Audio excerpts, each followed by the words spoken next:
ಕೋಟಿ ಚೆನ್ನೆಯರ 66 ಗರಡಿಗಳಲ್ಲಿ ನೆಲೆ ನಿಂತ ಪಿಲಿಚಂಡಿ ದೈವ ನಂತರ ಎಲ್ಲಿಗೆ ಹೋಗುತ್ತಾನೆ ಹಾಗೂ ತುಳುನಾಡಿನಲ್ಲಿ ತನ್ನ ಕಾರಣಿಕವನ್ನು ಯಾವ ರೀತಿ ಮೆರೆಯುತ್ತಾನೆ ಎಲ್ಲವನ್ನು ಸಂಪೂರ್ಣವಾಗಿ ತಿಳಿಸಿಕೊಡುತ್ತೇನೆ.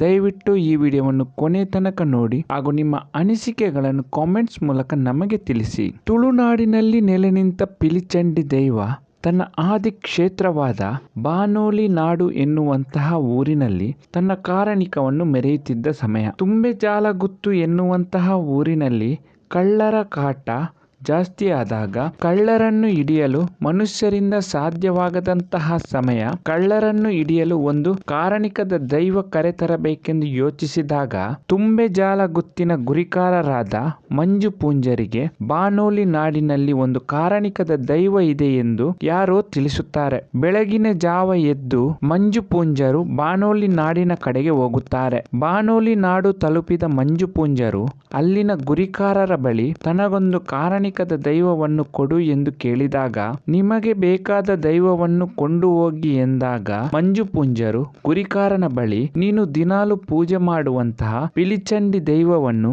ತನ್ನ ಬಳಿ ಕಳುಹಿಸಿಕೊಡು ಎಂದು ಕೇಳಿದಾಗ ಬಾನೋಲಿ ಗುತ್ತಿನ ಗುರಿಕಾರನಿಗೆ ಕೋಪ ಬರುತ್ತದೆ. ಆಗ ಮಂಜು ಪೂಂಜರು ತನ್ನ ಬಳಿಯಿದ್ದ ಹಣದ ಗಂಟೊಂದನ್ನು ಆ ಗುರಿಕಾರನಿಗೆ ನೀಡುವುದಾಗಿ ಹೇಳಿದಾಗ ಹಣದ ಆಸೆಗೆ ಆತ ಪಿಲಿಚಂಡಿ ದೈವವನ್ನು ವೀಳ್ಯದ ಎಳೆಯಲ್ಲಿ ಪಿಲಿಚಂಡಿ ದೈವದ ರೂಪವನ್ನು ಮಾಡಿ ಮಂಜು ಪೂಂಜರಿಗೆ ನೀಡುತ್ತಾನೆ. ಅಲ್ಲಿಂದ ಹೊರಡುವಾಗ ಪಿಲಿಚಂಡಿ ದೈವ ಈ ರೀತಿ ಹೇಳುತ್ತಾನೆ, ನಾನು ನಿಮ್ಮ ಜೊತೆ ತುಂಬೆಜಾಲ ಗುತ್ತು ಪ್ರವೇಶ ಮಾಡುವಾಗ ಯಾರಾದರೂ ಅಡ್ಡ ಬಂದಲ್ಲಿ ಅವರನ್ನು ಬಲಿ ಪಡೆಯುವುದಾಗಿ ಹೇಳಿ ಮಂಜು ಪೂಂಜರ ಜೊತೆ ಹೊರಡುತ್ತಾನೆ. ಅವರು ತುಂಬೆಜಾಲ ಗುತ್ತು ತಲುಪಿದಾಗ ತಂದೆಯನ್ನು ನೋಡಿದ ಮಂಜು ಪೂಂಜರ ಮಗಳು ತಂದೆಯ ಬಳಿ ಓಡಿ ಬರುತ್ತಾಳೆ. ಆಗ ಪಿಲಿಚಂಡಿ ಮಾಯಾ ರೂಪದಿಂದ ಆಕೆಯನ್ನು ಬಲಿ ಪಡೆಯುತ್ತಾನೆ. ಆದರೆ ಕಾರಣಿಕದ ದೈವವು ತನ್ನ ಜೊತೆ ಬಂದಿರುವುದರಿಂದ ಆತ ತನ್ನ ಮಗಳನ್ನು ಕಳೆದುಕೊಂಡ ದುಃಖವನ್ನು ಮರೆಯುತ್ತಾನೆ. ಬಾನೋಲಿ ನಾಡಲ್ಲಿ ಮೆರೆಯುತ್ತಿದ್ದ ಪಿಲಿಚಂಡಿಗೆ ತುಂಬೆಜಾಲ ಗುತ್ತಿನಲ್ಲಿ ಸ್ಥಾನಮಾನ ನೀಡುತ್ತಾನೆ.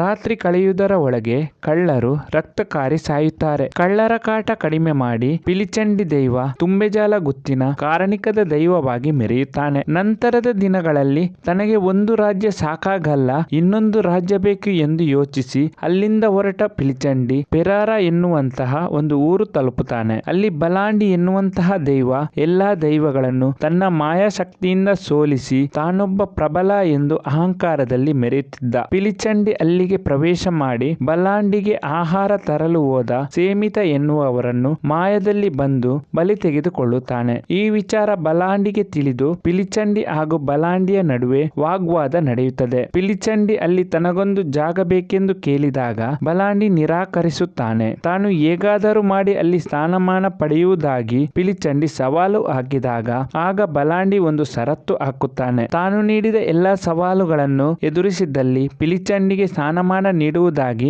ಬಲಾಂಡಿ ಭರವಸೆ ನೀಡುತ್ತಾನೆ. ಬಲಾಂಡಿ ಹಾಕಿದ ಎಲ್ಲಾ ಸವಾಲುಗಳನ್ನು ಪಿಲಿಚಂಡಿ ಸುಲಭವಾಗಿ ಎದುರಿಸುತ್ತಾನೆ. ಕೊನೆಗೆ ಸೇಮಿತರನ್ನು ಜೀವಂತವಾಗಿ ತನ್ನ ಎದುರು ನಿಲ್ಲಿಸಬೇಕೆಂದು ಸವಾಲು ಹಾಕಿದಾಗ ಸೇಮಿತರನ್ನು ಜೀವಂತವಾಗಿ ಬಲಾಂಡಿಯ ಮುಂದೆ ತಂದು ನಿಲ್ಲಿಸುತ್ತಾನೆ. ಆಗ ಪಿಲಿಚಂಡಿಯ ಕಾರಣಿಕಕ್ಕೆ ಸೋತು ಹೋದ ಬಲಾಂಡಿ ಪಿಲಿಚಂಡಿಗೆ ಶರಣಾಗುತ್ತಾನೆ. ಕೊಟ್ಟ ಮಾತಿನಂತೆ ಬಲಾಂಡಿಯು ಪಿಲಿಚಂಡಿಗೆ ಪೆರಾರ ಗುತ್ತಿನಲ್ಲಿ ಸ್ಥಾನಮಾನ ನೀಡಿ ಪೆರಾರ ಗುತ್ತಿನಲ್ಲಿ ನಂಬಿ ಬಂದ ಭಕ್ತರಿಗೆ ನ್ಯಾಯ ನೀಡುವ ದೊಡ್ಡ ಕಾಯಕವನ್ನು ಪಿಲಿಚಂಡಿಗೆ ನೀಡಿ ಗೌರವಿಸುತ್ತಾನೆ. ಹೀಗೆ ನಂತರದ ದಿನಗಳಲ್ಲಿ ಅಲ್ಲಿಂದ ಹೊರಟ ಪಿಲಿಚಂಡಿ ದೈವ ತನ್ನ ಕಾರಣಿಕವನ್ನು ಮೆರೆಸುತ್ತಾ ತುಳುನಾಡಿನಾದ್ಯಂತ ಹಲವಾರು ಜಾಗದಲ್ಲಿ ನೆಲೆ ನಿಂತು ಭಕ್ತರನ್ನು ಅರಸುತ್ತಾ ನಂಬಿದವರಿಗೆ ರಕ್ಷಣೆ ನೀಡುತ್ತಾ ತುಳುನಾಡಿನ ಕಾರಣಿಕದ ಶಕ್ತಿಯಾಗಿ ಮೆರೆಯುತ್ತಾನೆ. ಈ ಮಾಹಿತಿ ಇಷ್ಟವಾದಲ್ಲಿ ದಯವಿಟ್ಟು ಈ ವಿಡಿಯೋವನ್ನು ಲೈಕ್ ಮಾಡಿ. ಮುಂದಿನ ವಿಡಿಯೋದಲ್ಲಿ ಹೊಸತೊಂದು ಕಾರಣಿಕದ ದೈವದ ಬಗ್ಗೆ ನಾನು ನಿಮಗೆ ತಿಳಿಸಿಕೊಡುತ್ತೇನೆ.